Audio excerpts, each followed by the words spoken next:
दोस्तों आप लोगों का स्वागत है हमारे स्टडी पॉइंट चैनल में। दोस्तों आज हम लोग फिजिक्स के चैप्टर वाइज ऑब्जेक्टिव करेंगे। चलिए दोस्तों पहले अब क्वेश्चन की ओर चलते हैं। पहला क्वेश्चन बोल रहा है दोस्तों, प्रकाश की किरण गमन करती है। दोस्तों प्रकाश की किरण हमेशा सीधी रेखा में गमन करती है, इसीलिए ऑप्शन नंबर ए सही है। अगला क्वेश्चन बोल रहा है प्रकाश का न्यूनतम वेग होता है। दोस्तों प्रकाश का न्यूनतम वेग कांच में होता है, इसीलिए ऑप्शन नंबर डी सही है। अगला क्वेश्चन बोल रहा है दोस्तों, मोटर गाड़ी के चालक के सामने लगा होता है। दोस्तों मोटर गाड़ी के चालक के सामने उत्तल दर्पण लगा होता है, जिससे कि पीछे से आने वाली गाड़ी को वो आसानी से ड्राइवर देख सके, इसीलिए ऑप्शन नंबर बी सही है। अगला सवाल बोल रहा है दोस्तों, मोटर गाड़ी के चालक के सामने लगा होता है। दोस्तों मोटर गाड़ी के चालक के सामने उत्तल दर्पण लगा होता है, ऑप्शन नंबर बी सही हुआ। मोटर कार के हेडलाइट में किस का प्रयोग होता है। दोस्तों मोटर कार के हेडलाइट में अवतल दर्पण का प्रयोग होता है, ऑप्शन नंबर सी सही है। अगला सवाल बोल रहा है दोस्तों, समतल दर्पण द्वारा बना प्रतिबिंब होता है। दोस्तों समतल दर्पण द्वारा बना प्रतिबिंब काल्पनिक होता है, ऑप्शन नंबर बी सही हुआ। अगला सवाल बोल रहा है दोस्तों, लेंस की क्षमता का एसआई मात्रक होता है। दोस्तों लेंस की क्षमता का एसआई मात्रक डायऑप्टर होता है, इसीलिए ऑप्शन नंबर ए सही। अगला सवाल बोल रहा है दोस्तों, प्रकाश की किरणों का पथ दर्शाने वाले चित्रों को कहा जाता है।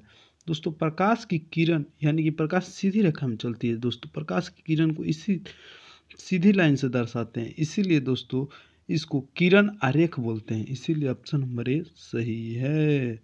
अगला सवाल बोल रहा है दोस्तों, दंत विशेषज्ञ मरीजों के दांतों का बड़ा प्रतिबिंब देखने के लिए किस दर्पण का प्रयोग करते हैं। दोस्तों दांत के डॉक्टर हमेशा अवतल दर्पण का प्रयोग करते हैं। चलिए दोस्तों अवतल दर्पण के उपयोग का कुछ हम लोग ट्रिक देखते हैं। दोस्तों दो दोस्त मान लीजिए मिल रहे हैं, तो एक दोस्त बोल रहा है, हेलो दोस्त सुबह शाम ट्राई करो। दोस्तों एच से हेडलाइट हुआ, डी से डेंटिस्ट हुआ, एस से सेविंग मिरर हुआ, एक एस से दोस्तों सोलर कुकर हुआ और टी से टॉर्च हुआ। इन सभी में दोस्तों हमेशा अवतल दर्पण का प्रयोग होता है। चलिए दोस्तों अगला सवाल देखते हैं। अगला सवाल बोल रहा है दोस्तों, लेंस के केंद्रीय बिंदु को कहते हैं। लेंस के केंद्रीय बिंदु को प्रकाशिक केंद्र बोलते हैं, ऑप्शन नंबर बी। अगला सवाल बोल रहा है दोस्तों, किसी लेंस द्वारा उत्पन्न आवर्धन का एसआई मात्रक है। दोस्तों लेंस का एसआई आवर्धन होता है -v/u। दोस्तों v का मान भी मीटर में आता है और u का मान भी मीटर में आता है, तो ये दोनों दोस्तों कट जाएंगे, इसीलिए दोस्तों इसका होगा मात्रक विहीन, ऑप्शन नंबर डी सही है। अगला सवाल बोल रहा है दोस्तों, उत्तल लेंस में बना प्रतिबिंब होता है। उत्तल लेंस में दोस्तों बना प्रतिबिंब वास्तविक और उल्टा होता है, ऑप्शन नंबर बी सही है। अगला सवाल बोल रहा है दोस्तों, सोलर कुकर में प्रयोग होता है। दोस्तों जैसा कि मैंने पहले ही बताया, हेलो दोस्त सुबह शाम ट्राई करो, तो सुबह यानी कि एस यानी सोलर कुकर में दोस्तों अवतल दर्पण का प्रयोग होता है, ऑप्शन नंबर ए सही। अगला सवाल बोल रहा है दोस्तों, किसी माध्यम में अपवर्तनांक का मान होता है।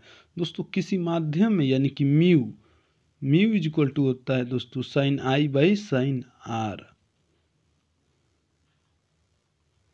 इसीलिए दोस्तों ऑप्शन नंबर ए सही है।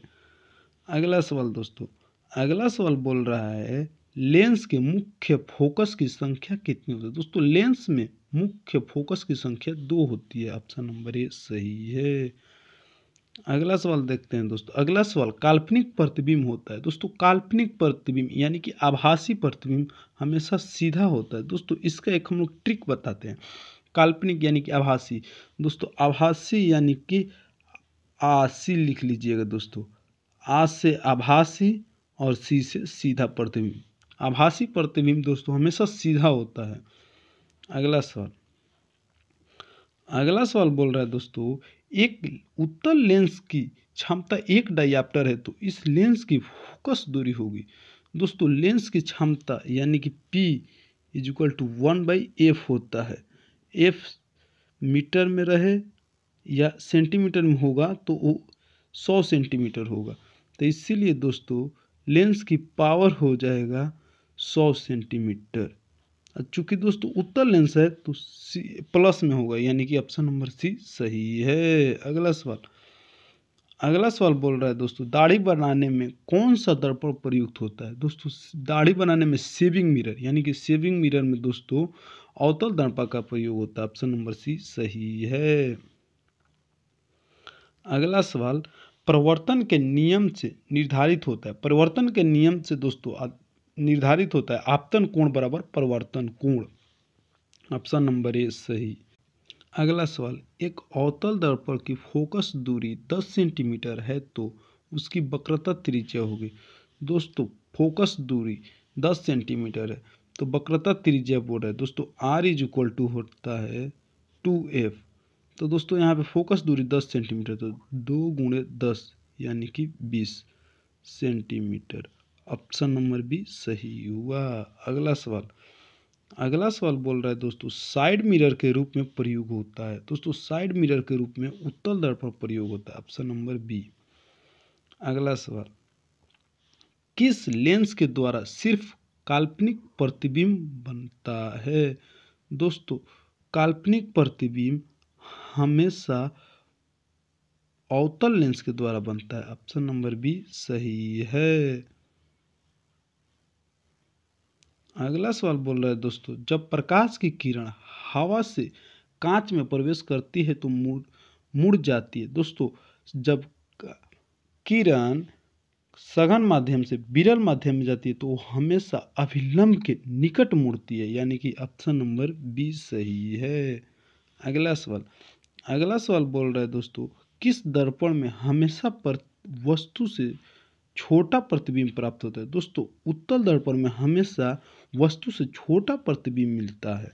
अगला सवाल बोल रहा है दोस्तों, प्रकाश के प्रवर्तन के कितने नियम हैं। दोस्तों प्रकाश के प्रवर्तन के 2 नियम है। ऑप्शन नंबर बी सही है।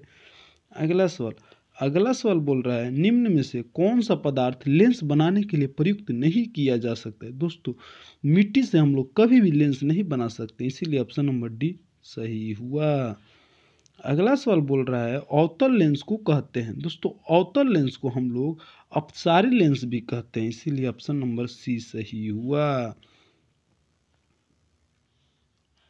अगला सवाल बोल रहा है, किस दर्पण से वस्तु का बड़ा प्रतिबिंब बनता है। दोस्तों अवतल दर्पण से हमेशा वस्तु का बड़ा प्रतिबिंब बनता है। समतल दर्पण से दोस्तों वस्तु से बराबर प्रतिबिंब मिलता है। उत्तल दर्पण में वस्तु से छोटा प्रतिबिंब मिलता है, इसीलिए ऑप्शन नंबर बी हम लोग का सही हुआ। अगला सवाल बोल रहा है, उत्तल लेंस की क्षमता होती है। दोस्तों उत्तल लेंस की क्षमता हमेशा धनात्मक होती है। ऑप्शन नंबर बी सही है। दोस्तों अगला सवाल बोल रहा है, उत्तल लेंस को कहते हैं। दोस्तों उत्तल लेंस को हम लोग अभिसारी लेंस भी कहते हैं, इसीलिए ऑप्शन नंबर ए सही हुआ। अगला सवाल बोल रहा है, अवतल लेंस की क्षमता होती है। दोस्तों अवतल लेंस की क्षमता ऋणात्मक होती है। ऑप्शन नंबर ए सही। अगला सवाल बोल रहा है, 2 डायप्टर क्षमता वाले लेंस का फोकसांतर होगा।